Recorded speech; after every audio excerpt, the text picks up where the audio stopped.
அழகாக இருக்கிற மாதிரி இருக்கும், நல்லா பேசுகிற மாதிரி இருக்கும், பாசிட்டிவாக இருக்கிற மாதிரி இருக்கும். ஆனால் அவங்களோட உள்தன்மையில் என்ன இருக்குன்றது உங்களால் கண்டுபிடிக்கவே முடியாது. அங்கே இருக்கிற வரைக்கும் நல்லா சிரிக்க சிரிக்க பேசுகிற மாதிரி தெரியும், அவங்களோட காரியம் முடிகிற வரைக்கும் நல்லா அன்பாக பேசுகிற மாதிரி தெரியும். இறைவனோட சப்போர்ட் இல்லை அப்படின்னா ஈஸியாக சில வார்த்தை ஜாலங்களில் மாட்டி எங்கேயாவது போய் நீங்கள் சிக்கிப்பீங்க. பேச்சில் கனெக்ட் ஆனால் கண்டுபிடிக்க முடியாது, அழகில் கனெக்ட் ஆனால் கண்டுபிடிக்க முடியாது, பணத்தில் கனெக்ட் ஆனால் கண்டுபிடிக்க முடியாது. எல்லாமே குப்பைக்கு சமானம். குப்பையில் தான் கொண்டு போய் உங்களை நிறுத்தும்.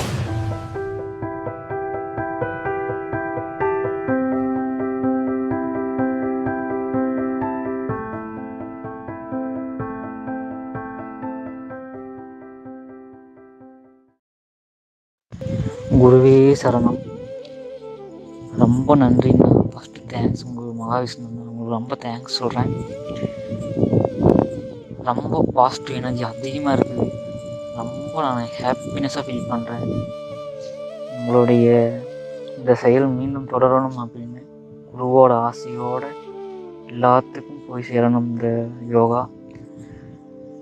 ரொம்ப நன்றிங்கண்ணா மகாவிஷ்ணுண்ணா, ரொம்ப நன்றி. குருவே சரணம். அனைவருக்கும் வணக்கம்.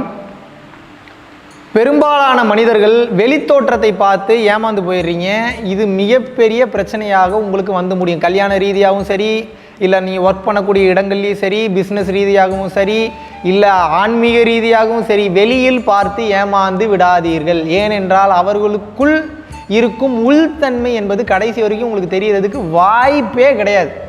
அழகாக இருக்கிற மாதிரி இருக்கும், நல்லா பேசுகிற மாதிரி இருக்கும், பாசிட்டிவாக இருக்கிற மாதிரி இருக்கும். ஆனால் அவங்களோட உள்தன்மையில் என்ன இருக்குன்றது உங்களால் கண்டுபிடிக்கவே முடியாது. இதுக்கு என்னதான்ப்பா வழி அப்புறம் பார்க்கலாம். முதல்ல இருக்கக்கூடிய பிரச்சனைகளை தெரிஞ்சுக்கோங்க. இப்போ ஒரு சின்ன எக்ஸாம்பிள் சொல்கிறேன். அழகாக ஒரு பெண்ணோ ஒரு ஆணோ உங்கள் கண்ணு முன்னாடி இருக்காங்கன்னு வைங்க.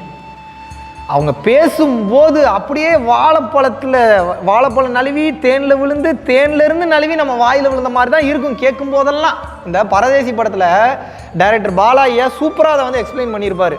சாமி பாரு எப்படி சிரிக்க சிரிக்க பேசுது அப்படின்னு சொல்லி. அங்கே இருக்கிற வரைக்கும் நல்லா சிரிக்க சிரிக்க பேசுகிற மாதிரி தெரியும், அவங்களோட காரியம் முடிகிற வரைக்கும் நல்லா அன்பாக பேசுகிற மாதிரி தெரியும். ஆனால் அந்த எண்டு அவங்களோட ஸ்பாட்டுன்னு நீங்கள் போயிட்டீங்கன்னா அவங்களோட உண்மையான முகம் வெளிப்படும். அப்புறம் அந்த பரதேசி படத்தில் அடி வச்சு வெளுன்னு வெளுக்கும் அந்த கேரக்டர். எல்லாத்தையும் வச்சு வெளுப்பான் அந்த கேரக்டர். சொல்கிறேன், அவ்வளோ அடி விழுகும், அவ்வளோ மிதி விழுகும், அவன் அடிமைத்தனத்தில் நடத்துவாங்க. இதுலேருந்து தப்பிக்க முடியாதா நியாயமாரேன்னு சொல்லி அதர்வா கத்துவார். நீங்கள் ஞாபகம் இருக்கா? அந்த படம் பார்த்தீங்கன்னா தெரியும். ஐயோ இப்படி வந்து ஏமாந்துட்டோமே, ஐயோ இப்படி வந்து ஏமாந்துட்டோமேன்றது அதுக்கப்புறம் தான் தெரிய வரும். இதனால தான் இறைவனுடைய சப்போர்ட் என்பது தேவை. இறைவனோட சப்போர்ட் இல்லை அப்படின்னா ஈஸியாக சில வார்த்தை ஜாலங்களில் மாட்டி எங்கேயாவது போய் நீங்கள் சிக்கிப்பீங்க.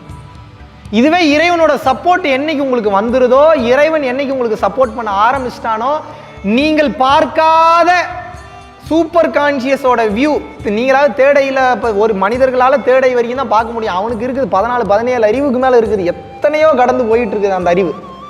அந்த அறிவில் பார்க்கும்போது ஈஸியாக தெரிஞ்சிடும் எவன் நல்லவன் எவன் கெட்டவன். ஈஸியாக உங்களை அந்த பிரச்சனையிலேருந்து விலக்கி விட்டுருவாங்க. அதனால எந்த சூழ்நிலை கொண்டும் அழகாக இருக்கக்கூடிய உருவத்தை பார்த்தோ, அழகாக பேசக்கூடிய வார்த்தைகளை பார்த்தோ, இல்லை அவங்க யூஸ் பண்ணக்கூடிய பொருட்களை பார்த்தோ, இல்லை வந்து அவங்க நடக்கக்கூடிய ஆக்டிவிட்டீஸை பார்த்தோ ஏமாந்துடாதீங்க.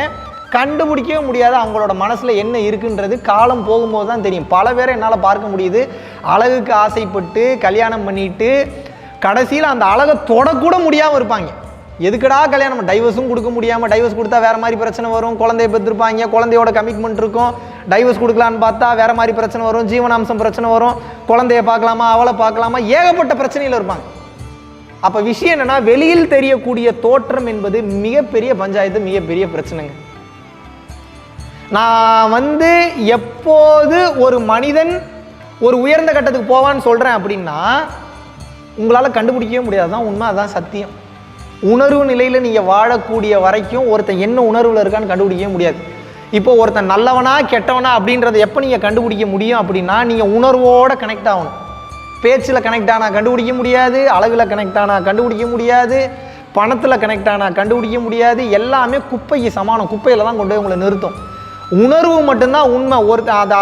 அந்த நிலையிலேயே உணர்வு நிலையிலேயே இருக்கணும். அதனால உணர்வாளர்கள்னு சொல்லுவேன். அடிக்கடி பரம்பொருள் யோகம் பயிற்சி பண்ணக்கூடிய உணர்வாளர்கள்னு சொல்லுவேன். பரம்பொருள் யோகமோ இல்லை மற்ற யோக பயிற்சிகளோ நீங்கள் செல்லும் போது உணர்விலேயே இருக்க கற்றுக்கொள்வீர்கள். அந்த உணர்விலேயே இருக்கும்போது ஒரு கேரக்டர் வந்து உட்கார்ந்தோடனே உணர்வு கனெக்ட் ஆகிடும். அது நெகட்டிவ் வைப்ரேஷனா பாசிட்டிவ் வைப்ரேஷனான்றது ஈஸியாக உங்களுக்கு தெரிஞ்சிடும். அப்போ அந்த தன்மையில் இருக்கும்போது அந்த கேரக்டரை ஈஸியாக மாற்ற முடியும், இல்லை நீங்கள் தப்பிச்சுக்க முடியும். அந்த இடத்துல இருந்து எப்படி தன்னை பாதுகாத்து கொள்ள முடியும் அப்படின்ற ஞானம் என்பது உங்களுக்கு கிடைத்துவிடும். நீங்கள் until you connect with the feel, அந்த ஃபீல்னா அதுதான் அந்த உணர்வு. அது வரைக்கும் உணர்வில் கனெக்ட் ஆகிற வரைக்கும் யார் நல்லவன் எவன் கெட்டவன் கண்டுபிடிக்கவே முடியாது. அந்த உணர்வு இருக்குது பார்த்தீங்கன்னா, அந்த உணர்வு தான் கடவுள்.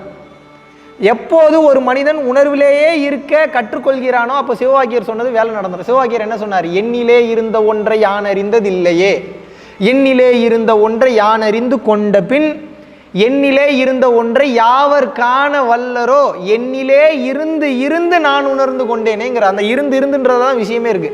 அந்த உணர்விலேயே இருக்க இருக்க இருக்க இருக்க இருக்க இருக்க என்ன ஆகும்னா ஒரு கட்டத்தில் என்லைட்மெண்ட் ஆயிடுவீங்க. அந்த உணர்வு உங்களுக்கு இந்த உலகத்தை சார்ந்த அறிவையும் கொடுத்துவிடும், உலகத்தை கடந்த ஆத்ம ஞான அறிவையும் கொடுத்துவிடும். ஞானத்தில் அப்படியே பிரகாசிப்பீங்க. இதுதான் இதில் இருக்கக்கூடிய மாபெரும் ரகசியம். நன்றி, வணக்கம்.